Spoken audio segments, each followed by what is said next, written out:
Firstly, download the app from the App Store or Play Store. Once that's done, tap on the app logo and tap on Login. You will then be prompted for a PIN code. This PIN code would have been given to you by your office. If you need the PIN number, then go to the NIC EIC Cert software, click Edit, Settings, Field User, and you will see your PIN number.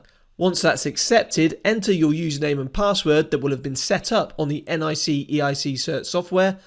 Now tap Login and then tap the Start Sync button to do your first sync. If you have used a device before with the same user, you will be prompted with this box that asks to confirm if this will be your primary device. You can select yes or no, but if this is the device you will be mostly using for field mode, then please select yes.